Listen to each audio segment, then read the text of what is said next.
Annual sport के द्वारा अप्रैल examination 2023 के सभी स्टूडेंट्स के लिए आज के इस वीडियो के अंदर इन दोनों नोटिफिकेशन में बहुत बड़ी अपडेट दी गई है, जो कि आप सभी के टीएमए प्रैक्टिकल और थ्योरी एग्जामिनेशन के रिगार्डिंग है। आज के इस वीडियो में बताने वाला हूं, एंड तक जरूर देखना, क्योंकि आज जो बताऊंगा आपके बहुत काम आने वाली है। मैं मनीष वर्मा, आप सभी को स्वागत है हमारे चैनल पे। सबसे पहले आपको बता दूं, आप सभी के जो प्रैक्टिकल एग्जामिनेशन है वो इस टाइम खत्म हो चुके हैं और प्रैक्टिकल एग्जामिनेशन के मार्क्स भी अपडेट कर दिए गए हैं। अगर किसी के मार्क्स कम शो हो रहे हैं तो वो टेंशन मत लो, अब जो बता रहा हूँ सही से समझना। सबसे पहले आप सभी को गूगल पे जाना है, यहाँ पे एनओई सर्च करना है, आपके सामने फर्स्ट लिंक आएगा, इस पे क्लिक कर देना है। ये एनुअल स्पोर्ट का ऑफिशियल वेबसाइट है। यहाँ पे लर्नर कॉर्नर पे एडमिशन का ऑप्शन आ रहा होगा, इस पे क्लिक कर देना है, आपके सामने ये पोर्टल ऑन हो जाएगा। यहाँ पे एग्जाम्स एंड रिजल्ट्स के ऑप्शन पे जैसे क्लिक करोगे, यहाँ पे रिजल्ट का ऑप्शन आ रहा होगा, इस पे क्लिक करते ही आपके सामने व्यू असेसमेंट का ऑप्शन आएगा, को इस पे क्लिक कर देना है, आपके सामने ये ऑप्शन आ जाएगा। यहाँ पे आपको अपना एनरोलमेंट नंबर और डेट ऑफ बर्थ डालना है, जो आप सभी के आई कार्ड पे दिया हुआ है। और यहाँ पे आपके सामने दो ऑप्शन आएगा, एक फॉर्मेटिव असेसमेंट, दूसरा है सबमिटिव असेसमेंट। फॉर्मेटिव असेसमेंट का मतलब होता है जो आपने पीसीपी क्लासेस अटेंड करी है।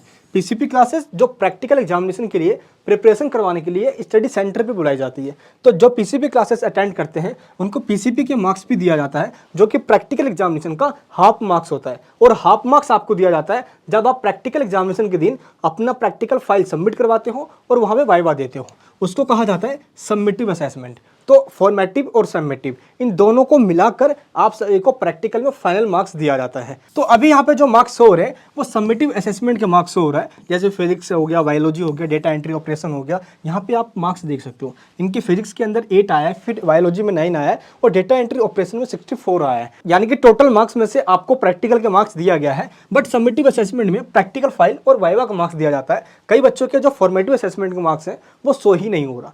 दो रीजन होता है इसका शो ना होने का। पहला, या तो आपने पीसीपी क्लासेस अटेंड नहीं किया, दूसरा या तो अभी आपके मार्क्स को अपडेट नहीं किया गया है। कई सारे स्टूडेंट्स हैं जिनके मार्क्स यहाँ पे 0 शो हो रहे हैं और कई सारे ऐसे स्टूडेंट हैं जिनके मार्क्स तो शो हो रहे हैं सबमिटिव असेसमेंट और फॉर्मेटिव असेसमेंट में, बट बहुत ज़्यादा लो मार्क्स हो रहा है। कई बच्चों को 0, कई को 1-2 नंबर दिया गया है, कईयों को 2-3 नंबर दे दिया गया है। ऐसे में स्टूडेंट्स को ये लग रहा है कि हमारे इतने कम मार्क्स आए हैं। आपको टेंशन नहीं लेना। सबसे पहले आपको ये पता होना चाहिए कि आपके पास जो सब्जेक्ट है उसके अंदर प्रैक्टिकल कितने मार्क्स का होता है। ये आप सभी के नॉर्मल सब्जेक्ट है क्लास 12 के, इस सब्जेक्ट के अंदर इतने मार्क्स का प्रैक्टिकल होता है और यह क्लास 10 के प्रैक्टिकल सब्जेक्ट्स जिसके मार्क्स आप देख सकते हो। तो 10th और 12th दोनों के मार्क्स यहाँ पे क्लियर हो गए। इसके बाद आता है वोकेशनल सब्जेक्ट। यह क्लास 12th का वोकेशनल सब्जेक्ट, आप इसके मार्क्स भी देख सकते हो। और यह क्लास 10th का वोकेशनल सब्जेक्ट, इसके सामने आप सभी को प्रैक्टिकल मार्क्स दिए गए हैं।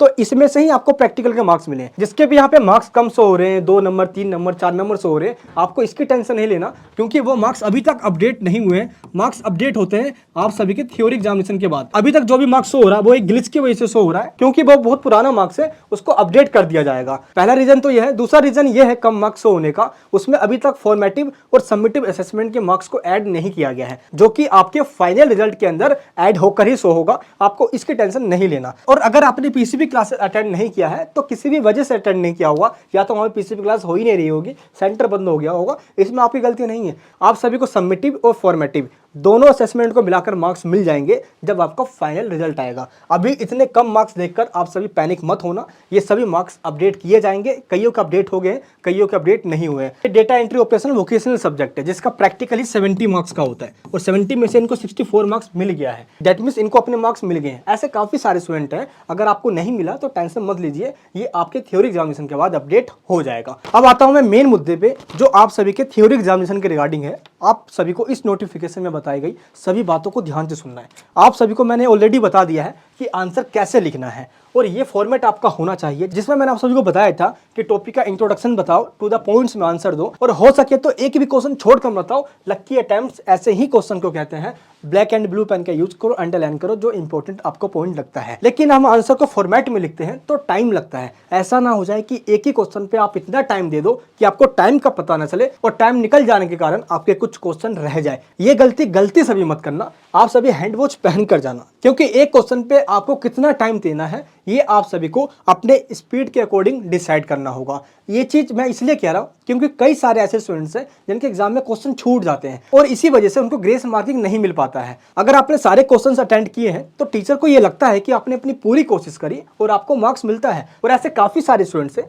जिनका एग्जामिनेशन सेंटर भी दूर दिया गया है, फिर भी वो एग्जाम देने जा रहे हैं और ऐसे में एनएस बोर्ड को कुछ फ्लेक्सिबिलिटी दिखाकर जो स्टूडेंट्स कुछ मार्क्स से रह जा रहे हैं एटलीस्ट वो पास हो जाएंगे, क्योंकि ऐसे में कई सारे स्टूडेंट्स को बुक्स भी नहीं मिली है और प्रैक्टिकल एग्जामिनेशन में जो मार्क्स मिला है उससे वो पहले से ही टेंशन में है कि उनको ये लग रहा है कि वो फेल ना हो जाए। तो आप सभी के लिए मैं हूँ, आप सभी को फेल होने नहीं दूंगा, ये गारंटी है मेरी। देखो एग्जाम्स में आंसर ऐसे लिखो, मान लो कि 3 से 4 क्वेश्चन आपको अच्छे से आता है तो इनको आपने अच्छे से लिख दिया, फर्स्ट लाइन सेकंड लाइन आपने अच्छे से लिखा, और अगर आपको बनाकर लिखना ही है तो आप एंड की लाइन में बना लो, कोई दिक्कत नहीं है, ये आपका फर्स्ट पॉइंट हो जाएगा। सेकंड पॉइंट में भी सेम आप ऐसे ही कर सकते हो। तो आपके पास जो सब्जेक्ट है जो आपको अच्छे से आता है उसको इस तरीके से बनाकर लिख दो, क्योंकि पैराग्राफ पे जो आंसर लिखे जाते हैं टीचर उनको बहुत कम पढ़ते हैं और वहीं से आपकी नेगेटिव मार्किंग स्टार्ट हो जाती है, यानी कि टीचर आपके मार्क्स काट लेते हैं। कोशिश ये करना पॉइंट में लिखो। अब पॉइंट कैसे बनाओगे आप, मैं आपको एक तरीका बताता हूँ। जैसे मैंने यहाँ पे कुछ क्वेश्चंस निकाले हैं, ये देखिए, ये क्वेश्चन पेपर है, यहाँ पे पूछा क्या गया है, आपको फाइनेंशियल पावर्स बताना है गवर्नर ऑफ अ स्टेट। तो पहले आप बताओगे गवर्नर ऑफ स्टेट कौन होता है,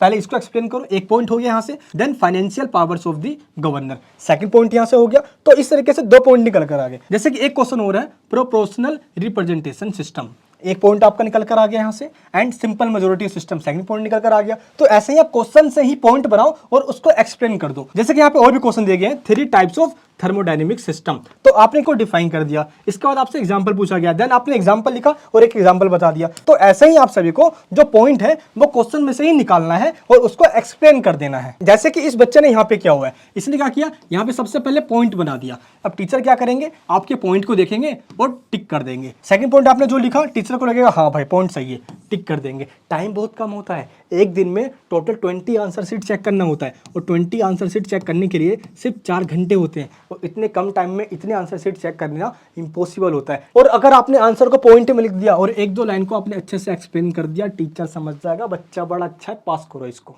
आया समझ में? तो कोशिश ये करना पॉइंट्स में आंसर लिखकर उसको एक्सप्लेन कर देना। और आपको ये लगता है कि ये आंसर तो मुझे बहुत अच्छे से आता है तो उसको और अंडरलाइन कर देना। अंडरलाइन करने से टीचर को ये लगता है कि बच्चा हमें ये आंसर शीट दिखाना चाहता है, क्योंकि हम जितने भी एग्जामिनेशन सेंटर पे जाते हैं आंसर शीट चेक करने के लिए, कई सारे बच्चे ऐसे होते हैं जो क्वेश्चन लिख कर आ जाते हैं, आंसर लिखा ही नहीं होता। कईयों की राइटिंग ऐसी होती है समझ में ही नहीं आता। इसलिए आप सभी को अपनी पूरी कोशिश करनी है और कोशिश करने वालों को कभी हार नहीं होती। टीएमए और प्रैक्टिकल के अगर मार्क्स आपके अच्छे हैं तो थ्योरी एग्जामिनेशन में पास हो जाओगे। बस थ्योरी में थोड़ा सा मेहनत कर लेना, क्योंकि 21 मार्क्स, किसी में 23 मार्क्स चाहिए, किसी में 27 मार्क्स चाहिए, किसी में 33 मार्क्स चाहिए पास होने के लिए, और इतने मार्क्स नहीं आ सकते, कुछ भी नहीं है। ये बहुत आसान है, सभी क्वेश्चंस को कर आना है। और इस बार कई बोर्ड्स का जो रिजल्ट आया है वो निगेटिव आ गया है। जैसे क्लास 12th का रिजल्ट आया है बिहार बोर्ड का, 2 लाख बच्चे फेल कर दिए गए हैं। और ऐसे ही आप क्लास 9th और 11th का रिजल्ट देखिए, 96% बच्चे फेल हो गए हैं।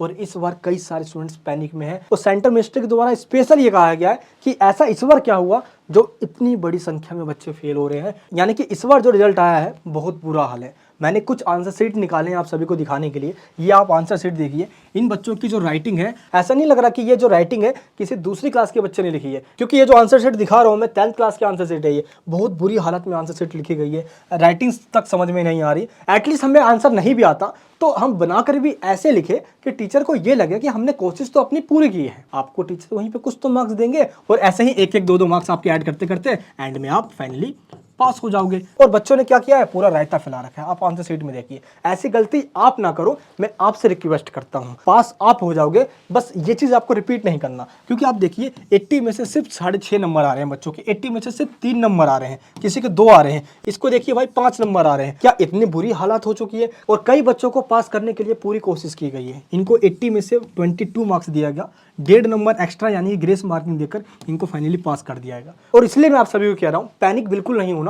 एक एक क्वेश्चन जो आपको आता है पहले वो लिखना है, अंडरलाइन करके टू द पॉइंट्स में आपको आंसर देना है। और मैंने आप सभी को दिए हुए हैं इंपॉर्टेंट क्वेश्चंस, ये हैं क्लास 12th के और ये है क्लास 10th के। इन इंपॉर्टेंट क्वेश्चंस को आप रीड आउट कीजिए, ये आपकी बहुत हेल्प करेंगे। पेड नोट्स के अंदर मैंने आपको दिया है सारे प्रीवियस ईयर के क्वेश्चंस एंड आपके चैप्टर वाइज क्वेश्चंस। आप सब कुछ ले सकते हो, आपके पास सारे ऑप्शंस हैं। प्लीज़ लेकिन कोशिश कीजिए इस बार आप सभी को पास होकर अपने खुद के जो सपने हैं उसको और अपने पेरेंट्स के सपनों को पूरा करके दिखाना है। बस 10th 12th किसी भी तरीके से पास हो जाना है। बुक्स ना मिलने से पहले ही कई सारी प्रॉब्लम झेलनी पड़ रही है। इस बार एनएस बोर्ड से पास होकर आप सभी को अपने हायर एजुकेशन में एडमिशन लेना है, करियर सेट करना है। इसलिए आप सभी को मैंने प्रीवियस ईयर क्वेश्चन पेपर दिया है। बस अगर आप यही कर लेते हो तो आपके पासिंग मार्क्स यूँ आ जाएंगे। वीडियोस अपलोड हो रही है चैनल पे, मैराथन क्लासेस मैं और मेरी पूरी टीम ले रही है आप सभी के लिए। एवरेज मार्क्स भी आ जाएंगे, आप सिंपल नोट्स पढ़ लेते हो तो। और अच्छे मार्क्स के लिए नोट्स और वीडियोस दोनों कर लीजिए। कंप्लीट हो जाएगा आपका पूरा सिलेबस और पूरा पेपर छाप कर आ जाओगे। आपके हाथ नहीं रुकने चाहिए, एग्जाम में आंसर आप लिखते चले जाओगे। तो आपके जिस भी सब्जेक्ट्स का एग्जाम है उनकी लिस्ट दे दी गई है, आप सिंपल इनको डाउनलोड कीजिए, लिंक नीचे डिस्क्रिप्शन बॉक्स में है। फ्री नोट्स पेड नोट्स दोनों ही हैं, तो आपके पास ऑप्शन है, उनको क्लिक कीजिए और अभी के अभी रीड करना स्टार्ट कीजिए।